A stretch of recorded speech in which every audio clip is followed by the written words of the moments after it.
Hey, what's up guys? Tom Noah from Atomic Enrollment. So if you're watching this video, you have a general idea that we're the go-to guys for growth partners for trade schools, vocational training programs. We have clients all across the world, especially here in America, North America. And we help our trade schools generate over 9 figures a year in revenue. So you can imagine we generate tons of leads for all our clients. Today, we specifically tracked about 10,000 leads across our trade school clients and analyzed why they didn't enroll, right?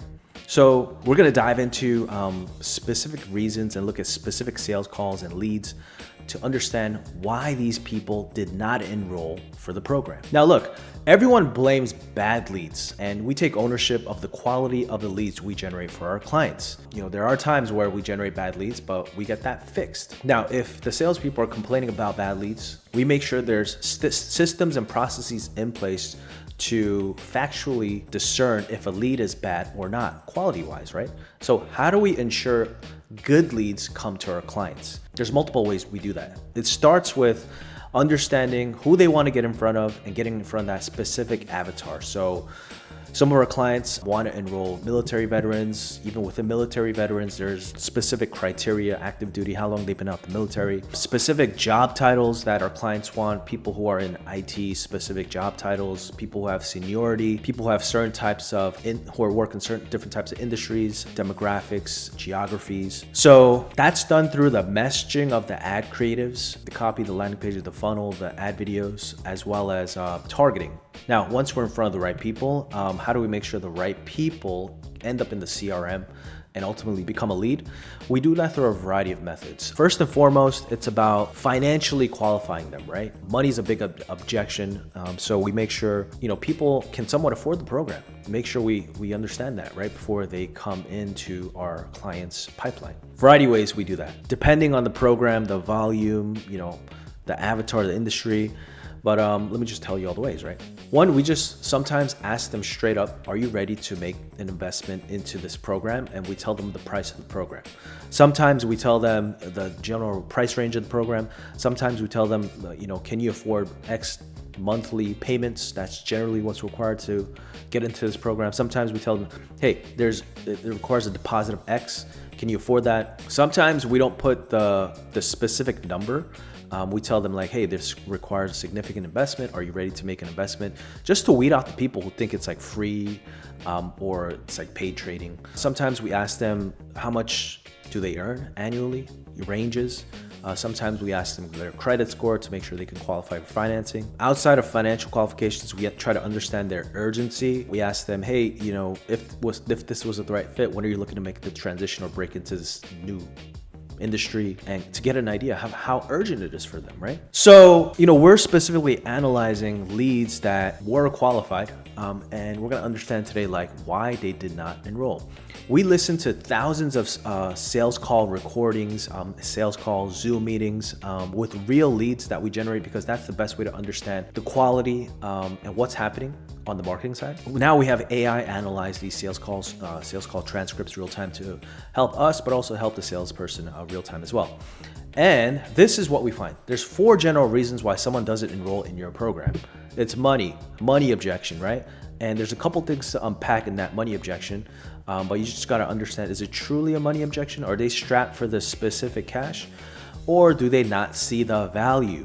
For the money I'm about to pay, I don't really see the value, right? So that money objection, it's up to the salesperson to decide, right? So if someone's who's unemployed, they can barely pay rent, those are not the type of people that's a real money objection. Or they just went through a divorce, or some people say they just bought a house and I'm house poor, spent all my money buying a house. Sometimes that's a real money objection. Second thing is they're not convinced your program can deliver the outcome that you promise or that they think they should get. So that's the value, objection of value. Third reason why they don't enroll is they're not convinced they themselves can do what it takes to break into this new industry, this new job. They're not sure they're not smart enough, they don't have the time, they don't have the setup, they don't have the background, whatever they're telling themselves, the limiting belief, they're not convinced they can do it. Fourth is timing. It's truly a matter of timing. They're locked into a contract, they're traveling, they're going abroad. Sometimes it's medical emergency, at times real family issues, things like that. Now we're gonna go look at a bunch of real leads, real sales calls, and just break down so you guys can see firsthand like why people aren't enrolling based on these 4 criterias. People want to skip to the next part. I'm gonna be breaking down how to fix these 4 objections. So you could go to the next part of the video. Let's dive into it, right? So here's a lead. They had a call. This is the call, 13-minute call, and they're talking about formalities. Hey, I'm here to tell you more about the program. This is a real sales call. Talk about how the program works, background, they get certifications, help you with the resume, timeline, schedule of the program, how the program works, what you're gonna learn, what's generally schedules like when you're working this job. This specifically is for an electrician program. Then 8 minutes into the call, we're talking about money, how much it costs. Talk about payment options. You get a fast action discount, right? Okay, so the lead said, I plan on paying in full and my grandpa's gonna pay for it. So it's not really a money objection, right? But this lead came in on September, end of September, and it's October, mid-October, and they're still in the interested pipeline. They did not enroll. Why?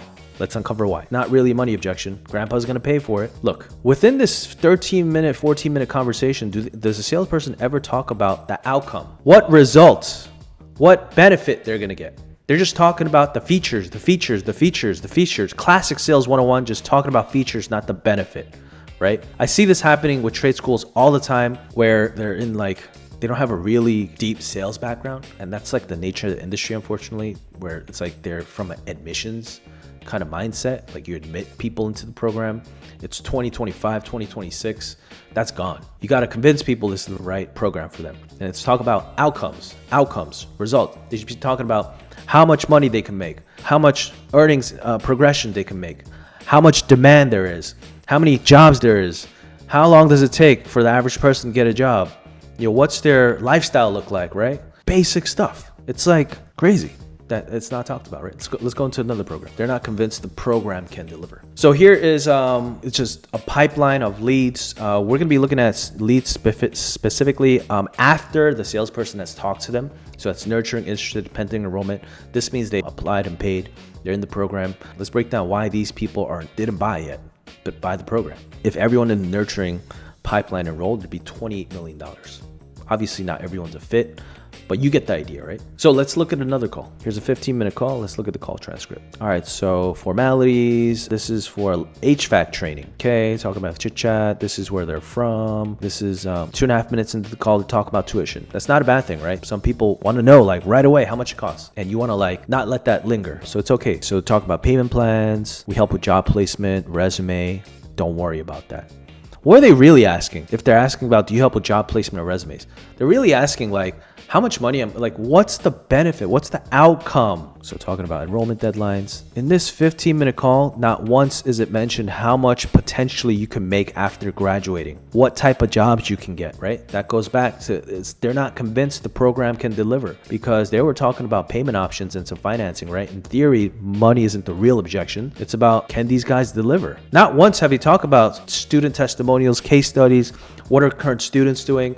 How much money are students making? How much money they could potentially make? How many jobs are out there, right? Crazy. We'll take a look at another lead. This is a 24-minute call. So, hey, formalities, chit chat, HVAC training. This is the background. You're going to get these certifications, talking about features, OSHA 10, features. Now here, they talk about money. Give me money, right? Here's a fast action discount. This is the tuition, right? Give me money. Okay, to talk about potential salary, make good money. Mentioned it once at the end of the call, once briefly. I bet it's because they asked. Let's take a look.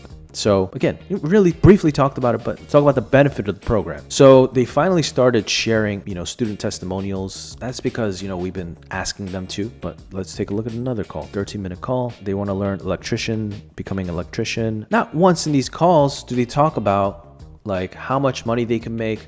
Granted, look, accredited programs, sometimes you can't specifically say, but there's still plenty of things you can say, but it's just not even talked about. That's insane, because what are we doing here if we're not going to talk about what you can do for them? What are they even talking about then? It's because they don't understand what they're selling. If you're selling a trade school, trade program, vocational training, certifications, You got to understand, you're selling revenue, you're selling income, you're selling how much more money you can help them make in the near future and over the lifetime. That's where they're going to pay thousands of dollars and drop a lot of money for your program, right? So like, you got to break down the ROI. Hey, if you spend $10,000 on the program, you'll get an immediate $10,000 pay bump, but the lifetime earnings and the career progression is like, map it out for them. Even if you get 5K raise every year, it's another like $250,000 that they wouldn't have for the next decade, right? It's just no brainer. Just do the math. So let's take a look at another call. Just talking about financing, co-signing, give me money. Okay, great. Talking about trades is the top 25 jobs in the US. Great. Look, didn't talk about any salary, potential earnings, sent them a link to apply for credit. If you want somebody to move fast, I like sharing a very extreme example. If somebody was like, look, do this action and I'm gonna wire $1 million to your bank account, whatever action it is, granted it's not an illegal action, you're gonna do it. So if someone's not moving as fast as you like, it's because it's a value thing. I thought we could go through a lot more calls. This is taking a long time. Hit us up. We'll go through some more calls. I think maybe we'll make a separate video going after looking at more calls together here. But here, let's break down the fix. If it's truly a money objection, that's somewhat easy. You just need multiple financing options. You need multiple financing partners, meaning these are people who are gonna pay you a lump sum. They charge like 5 to 9% as their fee. It's way better than chasing people down for money. There's a lot of companies out there, especially with interest rates going down. We have a list of some companies our clients like using, but you need multiple financing partners. There's schools that don't even have one. There's schools that have one and think they have a lot of options for some reason, which is crazy. Like, oh yeah, I'm approved for Climb Credit, I'm good. No, there's like millions of financing companies in the United States. Maybe not millions, but why don't you have at least 3 options for your students? You literally just got to email these companies. You could even have them compete for your business. Be like, hey, this financing company offered me this rate. Can you do this? Offer payment plans. You could offer in-house payment plans. I bet a lot of you guys do that, but some people don't. You could partner with companies that help implement payment plans, so they chase down the money. They're not financing companies, but they help you collect the money. And again, you got to frame them on the ROI. Just do the math for them, right? Like I said, if this program costs $5,000, $10,000, $20,000, we have flight programs that cost like $150,000, $100,000. It's like, that's an easier sell, right? Like, people don't even have flight programs, from what I saw, don't really have to sell it that hard because they understand I'm gonna drop 100,000. Yeah, it's a very like complex training on driving, becoming a commercial pilot. But once I'm a commercial pilot, I'm set. I could drive big planes, work at any airline. I got my training. It's hard training, but I put in the work. I'm gonna be making like at least $200,000 a year. It's like, that math is just a no-brainer, right? That's why they don't even have to sell the program. But you have to help them visualize that math, right? If I drop $10,000 to become an electrician, like, help them understand how much money they're gonna make, right? How much more money they're gonna make, how much fulfillment they're gonna get in their career. You gotta frame the ROI, the tangible ROI, but also the soft ROI. You can have better schedules. You can have more demand. You don't have to stress out if you don't want to work at a company. You get laid off. You get a job right away, right? Because this industry has this much demand. The result, how do you fix it? It's not a money thing. If it's a value objection, you got to sell the result, sell the outcome, sell the promise, show them BLS stats, show them how many open jobs there are out there. Literally, you're not making this up. It's like facts and KPIs. Show them student testimonials, right? So for example, once somebody becomes a lead for one of our clients, this is teaching people how to climb towers, wind towers, cell phone towers. We're pummeling them once they become a lead, waiting to be contacted or waiting for a call to happen. They're getting pummeled with student testimonials. Look at all these student testimonials, like tons of student testimonials. Now you're thinking like, oh, maybe they're a big school, like, oh, they had all this budget and resources. No, they started with 0 testimonials with us. You just build it out over the years. You just pull out a phone, hop on a computer, hop on the Zoom, record a testimonial. It's not hard. Start one testimonial at a time. We have like 100 now, because we built it up over the years. They're just getting pummeled with testimonials now. These guys did not even have one single video when we were first doing social media ads together. So sell the promise. Just, talk about, hey, like BLS says the average industry earnings for this type of job is like X to X. You don't have to make stuff up. You don't have to feel sleazy. Like, talk facts and figures. Be like, hey, look, there's a John who was a forklift guy. He was making like, $15 an hour in a warehouse. Now he's making like $50 his job offer was about $50,000 becoming a plumber, right? Just talk about real case studies, real situations that happened, right? Okay. Last but not least, there needs to be value-driven follow-up before a call, before you talk to a prospect and after you talk to a prospect, right? So generally, before you talk to a prospect, when you see a lead come in, call them. Ideally, as soon as possible, within a minute, but you're busy, et cetera, as soon as possible, latest within an hour of them coming in, call them. 10 minutes, ideally it's like 5 minutes within them filling out a form or becoming a lead, call them to establish a connection, get the conversation going. Cause their interest level is highest when they first become a lead. Send the video prior to the call happening. Yes, so for example, this salesperson was like, hey, looking to talking. So it's like introducing yourself, send the video, right? Text it over, email it over. Now, after the call happened, there needs to be at least 3 touch points over the next few days. Right after the call, send testimonial videos, case studies of students getting the job. 1 day later, send more testimonials. Look, if you don't have video testimonials, which is the most ideal, just write it out. Be like, hey, look, I want to talk to you about John, who used to be in XYZ situation. If you have a photo of the prospect, great. If you don't, fine. Just talk about it in an email, right? And then 2 days later, send more case studies and testimonials. Show them proof of the outcome, the result you can help them create. So yeah, there you have it. Look, like most trade schools for some reason have no sales mindset. It's like basic sales stuff. And we're not asking you to be Jordan, like Wolf of Wall Street here. It's like basic sales stuff, right? And give people options. Financing options is a big one that can actually help you, tremendously improve your cash flow like immediately.